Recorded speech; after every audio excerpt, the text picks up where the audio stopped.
እመቤታችን ዓለም እንደጠረጠራት የኖረች ናት። ጌታን በማኅፀኗ በተሸከመች ጊዜ ከየት ነው ከማን ነው የጸነሽው ብለው ሲጠይቋት መልአኩ ገብርኤል የተናገረውን ከመንፈስ ቅዱስ ነው የጸነስኩት አላለችም። ዝም ምን ያለችው ድንግል ማርያምን ክብር ለማወቅ ያንን ዝምታ መረዳት ይጠይቃል። በጥቅስ ድንግል ማርያምን ማወቅ አይቻልም ማለት ነው። የድንግል ማርያም ልብ በመጀመሪያ ወንጌል የተጻፈበት መጽሐፍ ነው። እየራባት ወደ ልጇ ቀና ብላ ርቦኛል የሚል ጥያቄ ያልጠየቀች ዝም ይገርም ነገር። መልአኩ አልቻለም። አትፍሩ የዓለም መድኃኒት ጌታ ይኸው ተወልዶላችኋል እያለ ሲናገር እረኞች በዚህ መላእክት በዚህ ሲዘምሩ እመቤታችን ቅድስት ድንግል ማርያም ዝም።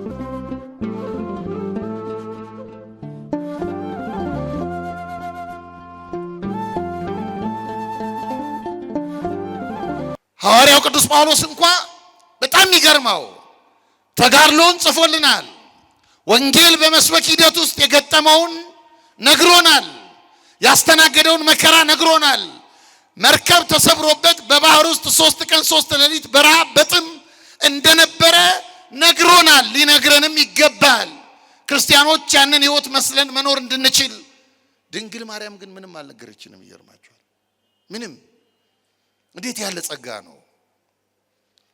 እንዴት ያለ ልዕልና ነው! ይሄ የእመቤታችን የቅድስት ድንግል ማርያም ጸጥታዋ አስደናቂ ነው። የኖረችው ለእግዚአብሔር ብቻ ያለች ፍቅርና የሞራል ንጽህና ገንዘብ አድርጋ። እውነት ነው። አንድ ሰው የእግዚአብሔርን ፍቅር በጥልቀት ከተረዳ ሊናገር የሚችልበት እድል የለውም፣ አይኖረውም። ቅዱስ ጳውሎስ ይሄ የእግዚአብሔር ጥልቅ ፍቅር እየገባው ሲመጣ ስለማይነገር ስጦታው እግዚአብሔር ይመስገን ሲል ነው የሰማነው። ሊነገር አይችልም።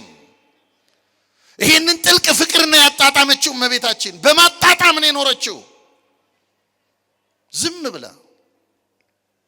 በቃ ምንም የታላቁ የእግዚአብሔር የአምላካችን ምስጢር ሰብሳቢ መዝገብ ሆና ይሄ ዝምታዋ ሰዎች ብቻ አይደሉም፣ የቅዱሳት መጻሕፍት ማንነት አእምሮ እንኳን ያልደረሰበት ዝምታ፣ ወንጌል ያልደረሰበት ዝምታ። ዝም። ምክንያቱም ሁሉን ቻይ የሆነው አምላክ የሰጣትን ታላቅነት በውስጧ አክብራ ይዛ የኖረች ናት።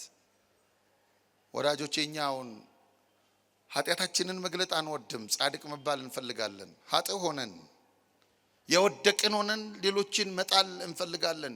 በሌሎች የወደቁ ሰዎች መሳቅ ያስደስተናል። የኛ ውድቀት በካህን ፊት እንኳን ለመናገር ይቸግረናል።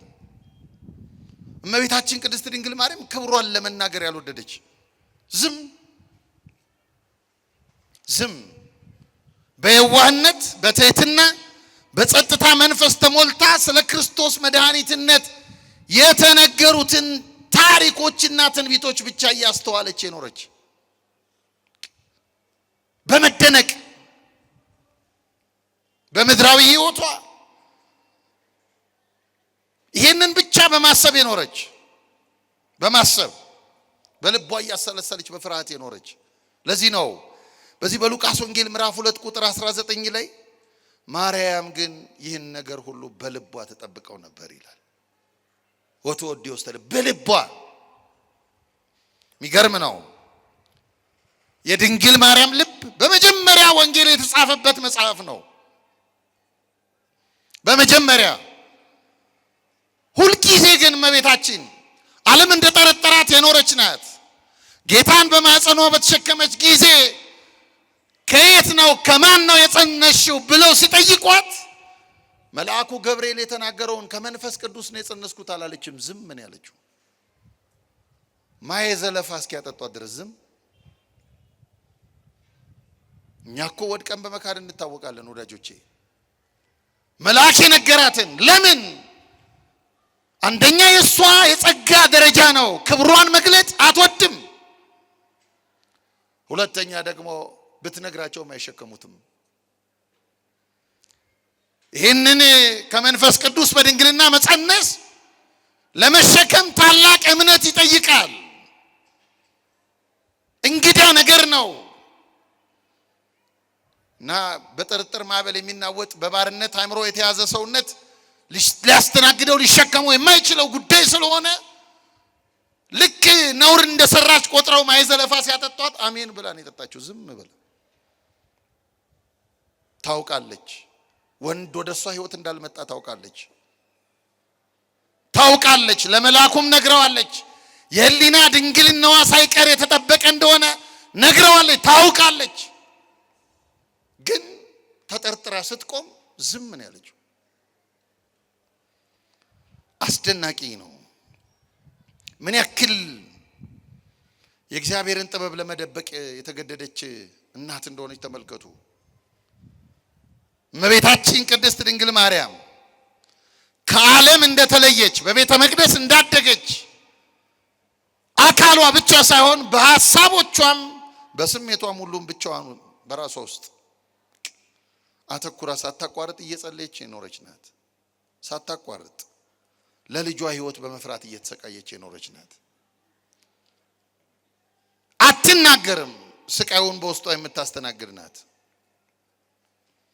በዙሪያዋ ያሉ ሰዎች የትኛውንም አይነት ክብር እንዲሰጧት የማትወድ ዝናውን ትፈራ የነበረች ተሸሸው የነበረች ናት። ለዚህ ነው የዝምታ ትምህርት ቤት ያሏት እመቤታችን። ክብሯን የምናየው በዝምታዋ ውስጥ ነው።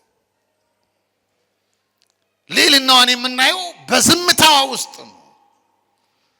የድንግል ማርያምን ክብር ለማወቅ ያንን ዝምታ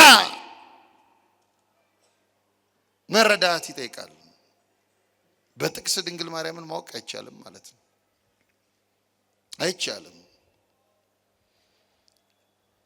በዝምታዋ አንድ ሊቅ ምን ይላል? እንደ ፍጹም የጸጋ ዕቃ ነበረች ይላል። የጸጋ ዕቃ ማለት ዕቃ ታውቃላችሁ። አንድ ዕቃ ከተቀደደ እናቶቼ ቤት ወጥ የምትሰሩበት ድስት ከታች ከተቀደደ ከተበሳ መሸከም አይችልም፣ ያንጠባጥባል። ልክ እንደዚህ ነው። ምስጢር መሸከም የማይችሉ ሰዎች አሉ። ድንግል ማርያም እንደ ፍጹም የጸጋ ዕቃ ነበረች፣ የማታንጠባጥብ።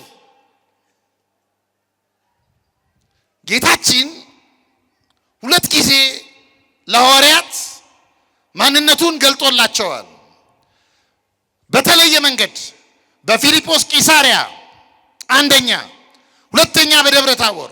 በፊልጶስ ቂሳሪያ ሰዎች የሰው ልጅ ማን ይሉታል ብሎ ጠይቆ የሕዝቡን ግምት ከነገሩት በኋላ እናንተስ ማን ትሉኛላችሁ? አንተ ያው እግዚአብሔር ልጅ ነህ። ይህን ከነገሩት በኋላ የዮና ልጅ ስምዖን ይህን ስጋና ደም አልገለጠልህም የሰማዩ አባቴ መንፈስ ነው የገለጠልህ ብሎ ካለው በኋላ ይህንን ለማንም እንዳትናገሩ ተጠንቀቁ ብሎ ይላቸዋል። ተመልከቱ፣ እንዳትናገሩ። በደብረ ታቦርም የተመለከቱትን ታላቅ ራእይና ምስጢር ካዩ በኋላ የእግዚአብሔር አብን ምስክርነት ከሰሙ በኋላ ለማንም እንዳትናገሩ ተጠንቀቁ። ድንግል ማርያምን ግን አንድም ቦታ ለማንም እንዳትናገር ያላላትም። አይገርማችሁ? እንዴት አመናት እግዚአብሔር! ምን አይነት እናት ብትሆነው! አንድም ቦታ ይህን ታላቅ መለኮታዊ ኩነት በጣም የሚገርመው ለዮሴፍ እንኳን ለሚጠብቃት ለዮሴፍ አልነገረችውም። ዝም። ዮሴፍ ፍርሃት ይዞት ድንገት ብሎ ነፍሱ ሲጨነቅ መልአኩ መጥቶ ተገልጦ እስኪነግረው ድረስ ግራ በመጋባት ስሜት ውስጥ እያለ እመቤታችን ቅድስት ድንግል ማርያም ዮሴፍ አትፍራ፣ እኔን እኮ መልአክ መጥቶ አብስሮኛል፣ እኔ የጸነስኩት ከመንፈስ ቅዱስ ነው፣ ግድ የለም አትፍራ አላለችውም። ዝም። ምን አይነት ጸጋ ነው! ምን አይነት ጸጋ ነው! እኛ እኮ ወዳጆቼ እንደው እኮ እኛ እኮ የማይጠቅመውን ነገር እንኳን ሰይጣን ሊጠቀምብን ሲፈልግ እኮ ቡና እንኳን እየጠጣን ለሐሜት አያድርግብን ብለን እህቶቻችንን ወንድሞቻችንን ስንበላ እንቆያለን። አያስችለንም እኮ አያስችለንም። እንዲህ ያለ ልዕልና ገንዘብ አድርጋ ዝም። አስደናቂ ነው። ምንም አይነት እርዳታ ማጽናኛና ክብር ሳያስፈልጋት ለሰው ልጆች ሁሉ የድካም ብርታት ምልክት ሆና የኖረች ናት። ሕይወቷ ብቻ እያሳየ ሕይወቷ በጥልቅ ዝምታ የኖረች ኢየሱስ ክርስቶስ ለዓለም ራሱን ከሰጠበት ጊዜ ጀምሮ ከመጀመሪያው ቀን ጀምሮ በስጋ ከተገለጠበት ቀን ጀምሮ ከእርሱ ልትለይ ያልፈቀደች ናት። አብራው የኖረች ግን ተደብቃ ይኖረች የእግዚአብሔር እናት ናት። የመስቀሉን መንገድ ተከትላ ተመሳሳይ መከራን፣ እጦትን፣ ስደትን፣ እንግልትን ተቋቁማ እንዲህ የኖረች ናት። ልክ እንደ ልጇ በስደቱ እንጀራን በጀርባዋ አዝላ ስትራብ የተመለከትናት፣ ስትጠማ ያየናት ናት። እየራባት ወደ ልጇ ቀና ብላ ርቦኛል የሚል ጥያቄ ያልጠየቀች ዝም። የሚገርም ነገር ነው። የሚገርም ነው። የእመቤታችን ሕይወት ይሄ ነው። አስደናቂ ነው።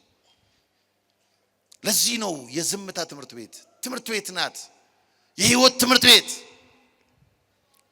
ሰው መሆን የወደደ ክርስቲያን ከእርሷ የሚማር አስደናቂ። በጣም በስደቱ ጊዜ በሚያቃጥል የፀሐይ ጨረር ደክማ በተራራማ በመንገዱ በበረሃ በምን ተጉዛ እመቤታችን ከመንከራተት ያላረፈ ማንነት ገንዘብ አድርጋ የሆነ ቦታ ደከመኝ ልጄ ያላለች ዝም ነው። ዝም። ለዚህ ነው መቅደስ የምንላት እመቤታችን። መቅደስ አፍ አያወጣም፣ ግን ያስተምራል። በዚህ በኩል ስታልፉ ምንም ጥያቄ የለም። ከላይ ጉልላቱ ላይ ያለው ድምፅ የማያወጣው ምልክት የክርስቶስ ቤተክርስቲያን ለመሆኑ አስተማሪ ነው። እመቤታችን አፍ በማውጣት ሳይሆን ዝም ብላ ያስተማረች ናት። ማርያም ፊደል የምንላት ለዚህ ነው። ዝም ብላ በክርስቶስ ከተመረጡት ደቀ መዛሙርት እና ሴቶች ተለይታ ሕይወቷን በሙሉ በመከራ ብቻ ያሳለፈች፣ የደስታ ጊዜ አካባቢ የማትታይ መላእክት አብረው ዘምረዋል። ስብሐት ለእግዚአብሔር በሰማያት ወሰላም በምድር ስምረቱ ለሰብእ። መልአኩ አልቻለም። አትፍሩ፣ የዓለም መድኃኒት ጌታ ይኸው ተወልዶላቸዋል እያለ ሲናገር እረኞች በዚህ መላእክት በዚህ ሲዘምሩ እመቤታችን ቅድስት ድንግል ማርያም ዝም ምንም አላለችም። እነሱ ሲዘምሩለት የወለድኩት እኮ እኔ ነኝ አላለችም። እየሰማችሁ ነው? ማና አላለችም። ዝም። አስደናቂ ነው። በክርስቶስ ክብረ በዓል ላይ አትታይም። ከፊት በቃና ዘገሊላ ብቻ ነው የምናያት። እሱም ሌላ ምስጢር ስላለው በጣም የሚገርመው የንግስናውን በዓል ባከበረበት በዕለተ ሆሳዕና በአርያም በእግዚአብሔር ስም የሚመጣ እርሱ የተባረከ ነው እያሉ በዝማሬ ሲያሸበሽቡ የተቀመጠችበት አህያ እንኳ ወንጌል ላይ ስሟ ተጽፎላት ማርያም እዚህ ጋር ነበረች። አናይም። አይገርምም? አናይም። አህያዋ እንኳን ተጽፎላታል። አንድ ቀን ስለተሸከመችው ድንግል ማርያም መውለድ ብቻ ሳይሆን 3 ዓመት ከ6 ወር በበረሃ አዝላው ኖራለች። ግን እዚያ ፊት አናገኛትም። ለምን? ልጇ ዝምታዋን አከበረላት፣ ቃል ኪዳኗን ጠበቀላት። አምላክሽ ነኝ ብሎ ፈጣሪሽ ነኝ ብሎ ያንን የእሷን ኪዳን ጥሶ ክብሯን አላወጀውም። ዝም። በጣም የሚገርመው በመከራው ጊዜ ግን ለማይክሮ ሰከንድ አልተለየችም። ልክ ክርስቶስ ከሊጦስትራ ጀምሮ ያስተናገደው መከራ አካባቢ ማርያም እዚህ ጋር ነበረች እናነባለን። መስቀሉ ስር ነበረች የሚል እናነባለን። ነበረች። ይገርማል። ጌታችን መስቀል ተሸክሞ ወደ ቀራንዮ ሲወጣ ደግነቱን የሚያውቁ ብዙ የኢየሩሳሌም ሴቶች ደረታቸውን እየደቁ ያለቅሱለት ነበረ።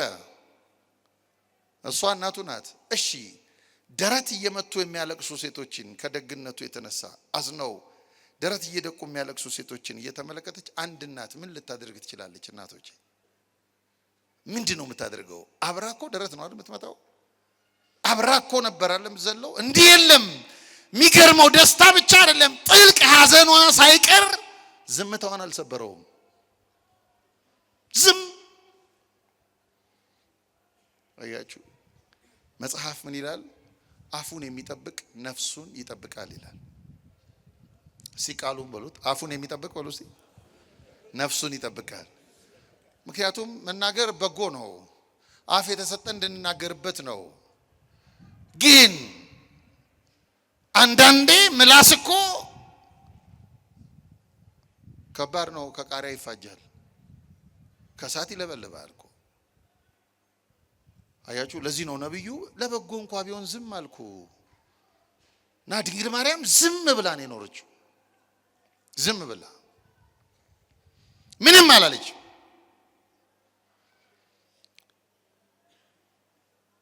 የሚወደው ሐዋርያ ዮሐንስ ወንጌላዊ ወደ ቤቱ ባይወስዳት ኖሮ ከመቃብሩም የሚነሳ አንጀት አልነበራትም። ዞር የሚል አንጀት ግን ዝም ነው ያለችው። ዝም ምንም አላለች። ይሄ ነው የእግዚአብሔር ልጅ ራሱ በምድራዊ ሕይወቱ የእናቱን መንፈሳዊ አቋም እና ዝምታ አክብሮላታል። በአንዲት ቃል እንኳን እንዲያውቀው አልወደደም።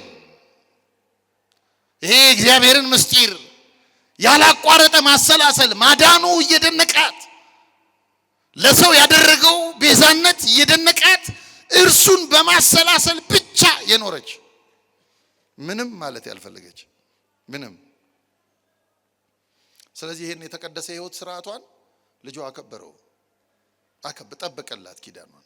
በወንጌል የማናገኛት ለዚህ ነው። በወንጌል እመቤታችን ለመጻፍ የሚያበቃ በጣም የሚገርማችሁ እኮ ወንጌል እኮ የሶሎሞንን እኮ ሚስት ቤርሳቤህን ጽፏል።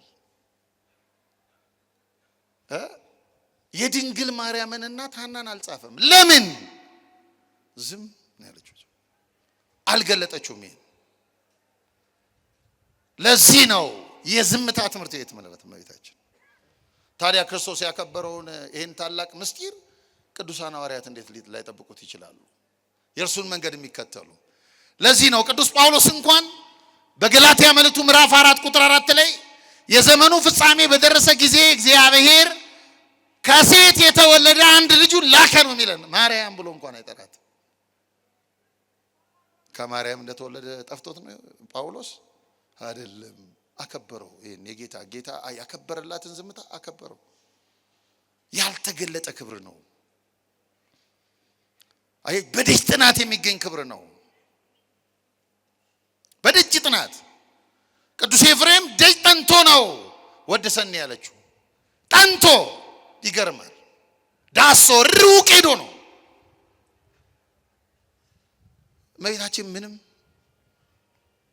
የኖረችው በዝምታ በሕይወት ዘመኗ ማንም እመቤታችንን የሚመስል ሰማዕት የለም። ማንም እመቤታችንን የሚመስል ቅድስትና ንጽሕት የለም። ማንም እና እነዚህን ጉዳዮች እንኳን ለሐዋርያት አላወራቻቸውም። የቤተ ክርስቲያን ምልክት በመሆኗ ጌታ ካረገ በኋላ የልጇን ተከታዮች በንግግር ሳይሆን በአርአያነቷ ታስተምር የነበረች ናት። ሐዋርያትን በምሳሌነት የምታስተምር እንከን የማይገኝባት መቅደስ በመሆኑ እንዲህ ባለ መንገድ። ስለዚህ ክርስቲያን የእመቤታችን የቅድስት ድንግል ማርያምን ዝምታ ሰምቶ ከእርሷ መማር አለበት ነው መማር አለበት። ይሄ መረዳት የማይቻል ይሄን መረዳት የማይችል ክርስቲያን መንፈሳዊ ድካም የገጠመው ነው። ያልተነገሩ የእግዚአብሔር ባህሪያት አሉ፣ የክብሩ መገለጫዎች አሉ፣ መጻሕፍት ያልነገሩን። ልክ እንደዚህ መልኳ አምላክን መልክ ይመስላል ተብሎ እንደተጻፈ ሊነገር የማይችል ክብር ባለቤት ናት እና ሌሎች ደቀ መዛሙርቱም እንዳይናገሩት አልነገረቻቸውም። ዝም ነው ያለችው። ዝም ጌታችን ካረገ በኋላ የሐዋርያት ሥራ ምዕራፍ 1 ላይ ስትመለከቱ የሐዋርያትን ስም ዘርዝሮ ቅዱስ ሉቃስ ስማቸውን ነው የሚዘረዝረው። 12ቱንም ዘርዝሮ በኋላ ምን ይላል? የኢየሱስም እናት በዚያ ነበረች ይላል። ስሟን አይጠራውም። ሐዋርያት ስሟን ለመጥራት ፈርተዋል። ይገርማቸው።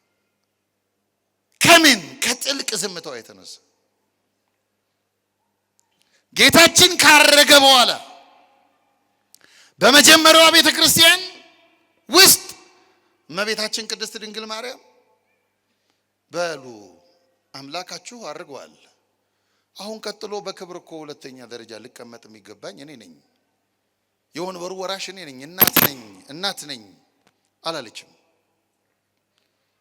የመጀመሪያዋ ቤተክርስቲያን ቅዱስ ጴጥሮስን ሊቀ ሐዋርያት አድርጋ ስትሰይመው እመቤታችን ቅድስት ድንግል ማርያም ከሐዋርያት ጀርባ ነበረች። እንዴት ያለ ጸጋ ነው! ዝም ሳትናገር የምታስተምር ለዚያ ታላቅ እምነት ምስጢር ሸፋኝ ናት። የንጹህ ሕሊና ባለቤት ናት። ሰላምና ጸጥታ የተሰጠውን እነዚህ ከእግዚአብሔር የተሰጡትን ሀብታት በሙሉ ገንዘብ ያደረገች ናት። አረጋዊ ስምዖን የሉቃስ ወንጌል ምዕራፍ 2ን ስታነቡ ጌታችን እስኪወለድ ድረስ 500 ዓመት በምድር ላይ የኖረ ነው። ክርስቶስ ተወልዶ እመቤታችን በክንዶ አቅፋ ቤተ መቅደስ በገባች ጊዜ ከእጇ ተቀብሎ የተወለደው ማን እንደሆነ ገብቶት አቤቱ ዓይኖቼ ማዳንን አይተዋልና ባሪያን አሁን በሰላም ታሰናብተዋለህ ብሎ እመቤታችን ምን አላት? አንቺ ሴት በነፍስሽ ሰይፍ ያልፋል አላት። ይህንን ሲላት ምን አይነት ብላ አልጠየቀችውም። ዝም አይገርማችሁ? እባክህ ንገረኝ የእግዚአብሔር ነብይ አላለችውም። ዝም ይሄ ታላቅ ሀብት ገንዘብ ያደረገች እዚህ ታላቅ ጥልቅ ዝምታ ጋር የደረሰች በመሆኗ እመቤታችን ቅድስት ድንግል ማርያም የዝምታ ትምህርት ቤት እንላታለን።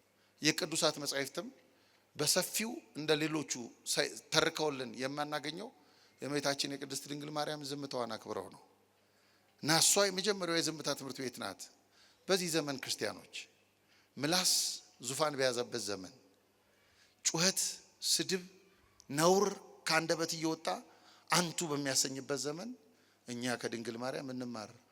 ድንግል ማርያም በቤተ መቅደሳችን አማናዊት መቅደስ ተብላ ሳትናገር የምታስተምር ክርስቶስን በዓይናችን መመልከት የምንችልበት አካል ከእርሷ አካል ተከፍሎ በኩነተ ሥጋ ተገልጦ እንዳስሰው ዘንድ መንገድ ዓይን የሆነችን እናታችን የተከናወኑትን ጉዳዮች ሁሉ አልተናገረችም። ብትናገርስ ማን ሊሸከማቸው ይችላል?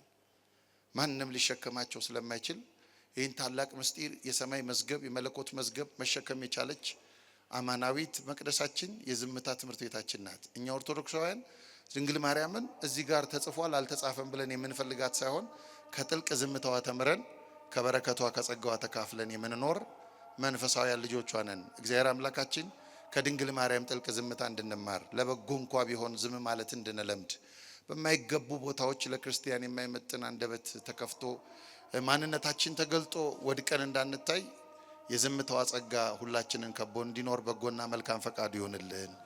አምላካችን እግዚአብሔር ከመቤታችን በረከት ያሳትፈን። የዝምታ ትምህርት ቤት የሰማነውን በልባችን ያስቀምጥልን። እግዚአብሔር ይስጥልን።